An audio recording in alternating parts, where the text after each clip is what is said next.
Hi friends, welcome back to another episode of Generation Tech. My name is Alan. We're actually in our new office. It's a little empty right now, but we're gonna work on making this place look a little cooler. Anyway, for those of you who aren't too familiar with Star Wars lore, IG-11, the bounty hunter that accompanied the Mandalorian on his mission to retrieve Baby Yoda, comes from a very famous and notorious lineage of droids, the IG series. I'd go as far to say that the IG series droid is probably the most dangerous droid to ever be created in the galaxy since the HK series. It all started on the planet of Munulus, home to the long-faced Mun, famous for their financial acumen and banking. A weapons development system known as Flute Design Systems had a great business idea and took a massive capital loans from the intergalactic banking clan. Their plan was to create an extremely advanced battle droid program and secretly begin arming the Trade Federation. The Trade Federation had grown rapidly after the Free Trade Zone had been established in the Outer Rim in 124 BBY. It was an effort by the central government to jumpstart growth and capital investment in the region through private business interests. Since the Ruusan Reformation had demilitarized the Republic, the Outer Rim had been overrun by poverty and outlaws. Several large corporations were able to take advantage of this free trade zone and began extracting resources and constructing large factories with very low overhead costs. The Trade Federation and its Trade Defense Force brought prosperity and stability to many regions in the Outer Rim. After more than half a century of unrestricted growth, in 67 BBY, the Republic reformed the Free Trade Zone and in 33 BBY tried to repeal it completely, sensing that the Trade Federation had grown far too powerful. Chancellor Valerum attempted to restore taxation to the Outer Rim area. This led to the Trade Federation's blockade of Naboo. After almost 1,000 years of galactic peace, the average Republic citizen failed to notice all the trouble signs that were brewing all around them. On top of that, the Republic's deficit had grown completely out of control, which was also another factor in Valorum taxing the Outer Rim hyperspace lanes. But the Moons in charge of Flute Design Systems were a practical bunch who saw war on the horizon and identified a demand of battle droids by the Trade Federation.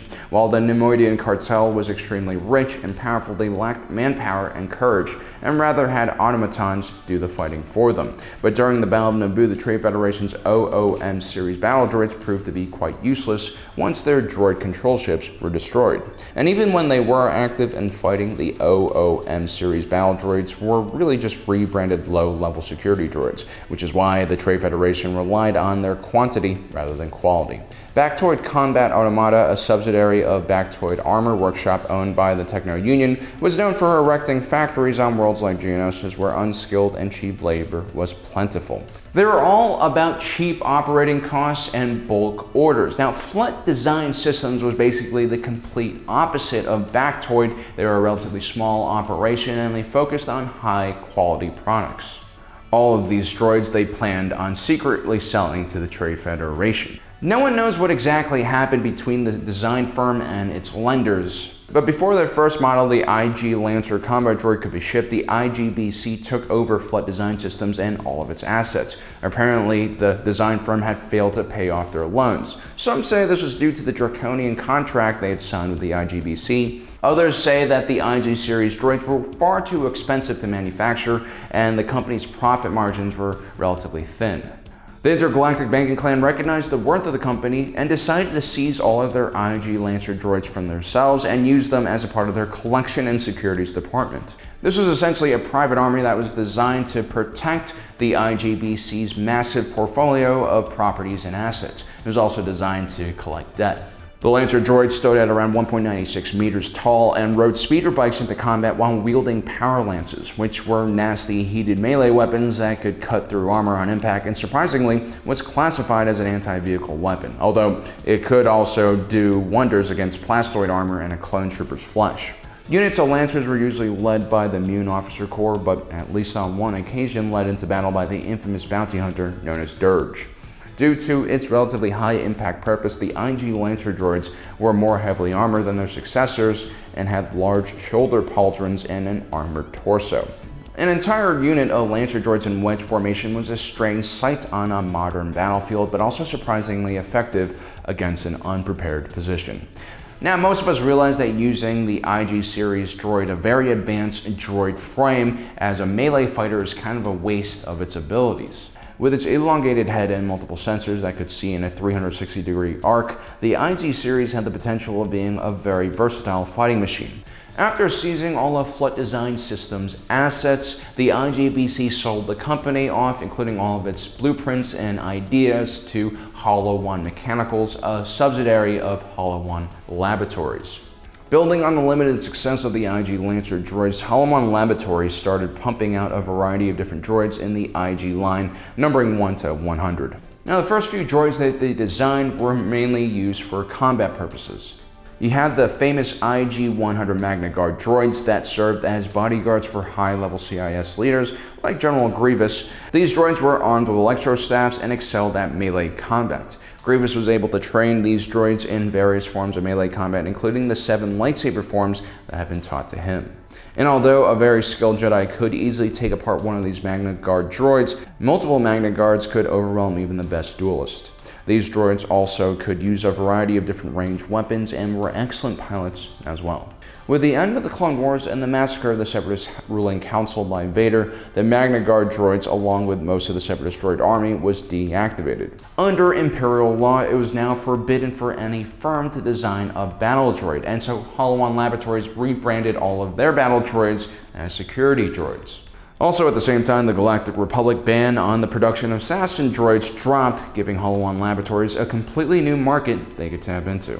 A very ambitious Imperial supervisor by the name of Gurdon also had similar ideas and contacted HoloOne Laboratories and proposed a joint venture known as Project Flut Droid.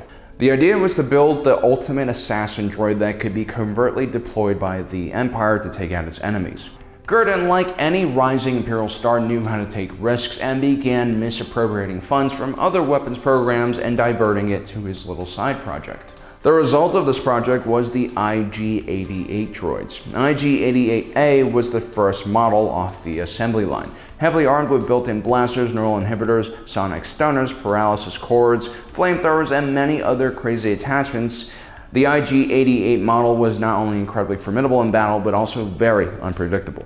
But what really separated IG-88 from other droids was the fact that it had an experimental brain with a sentience package, which meant that it could actually have emotions, which is a terrible thing to put inside of a droid. Upon being activated, his memory banks rapidly began to grow and expand. His sentience package allowed him to be far more intelligent than the average droid, and he quickly came to the conclusion that he was superior to organic beings, including the scientists who had built him.